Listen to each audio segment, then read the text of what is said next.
Okay, Jacob is here. We're going to go straight into questions. Jacob, what was it like for the defensive line to be challenged, I guess, in game by Coach Freeman, and then to have to come time after quarterback with that escapability? Yeah, well, we prepared all week for this. We knew we had a chance to get after the quarterback. We emphasized it every day, and it served him out sometimes. But as you can see, it paid off, and I wasn't the only one that benefited from that. We had a crazy day on the defensive line, and we're only going forward from here. So, what did it mean to you when Foskey comes back in the game? It seemed like he'd been out a couple of series. What can you say about the courage he showed to play through whatever he's dealing with? Well, I would say we definitely have one of the toughest, if not the toughest, defensive line players in the country. We get banged up and have little injuries here and there, but what you see is we fight through everything, and it's not only that we fight through it, we still make plays through it, and it's just fun to watch. So, on your right, second row. Can you take us through the emotions of the final minute? Obviously, it looked like you guys won the game 17 times and then didn't, and then finally did at the end to finally get that first win. Just take us through those emotions. It was a roller coaster for sure. You got the interception and then the fumble recovery. You're up and down, but we knew if we were on the field, the game was going to end regardless. We weren't worried about the next play. We weren't worried about them scoring, honestly. We just knew we had to execute, and that's what we did.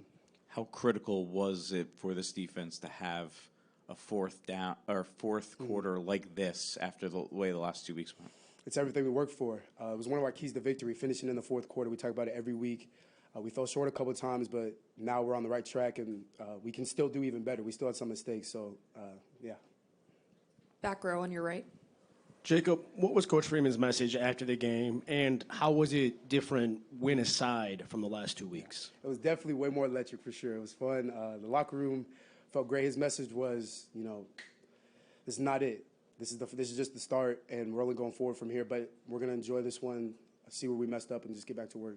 Could you kind of sense him struggling to enjoy the win while also wanting to coach you in that moment already? I mean, he had a smile on his face with the words he was saying. Head coaches got to say what they got to say, but he does a great job, so I'm thankful for him. Front row on your left, Patrick Engel.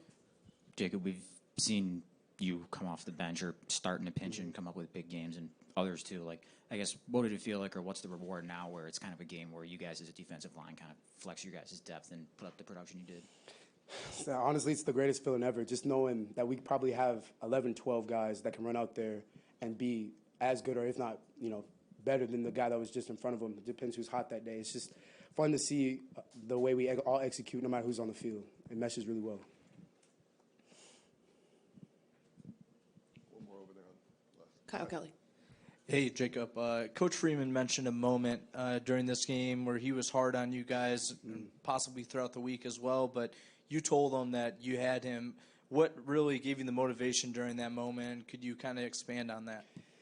Yeah, it was just the refusal to lose, honestly. We've been through so much. We go through the hardest weeks, I believe, in the country. And at some point it's got to pay off, and today it did, and it's only going to keep paying off. And we're just going to keep going, honestly. That's how it is. You had that sack late there, I think it was in the fourth quarter, that eventually led Notre Dame to take the go-ahead touchdown. How important was that play in your mind, and what was the feeling to capitalize on that moment to kind of turn the tide of the game in the favor of your team? Yeah, honestly, my mindset was just put on for my brothers around me. I knew I had a chance to make a play based on what they were doing. I could kind of understand the things that they were calling, and the new pass was coming, and I knew I had to make a play for my team.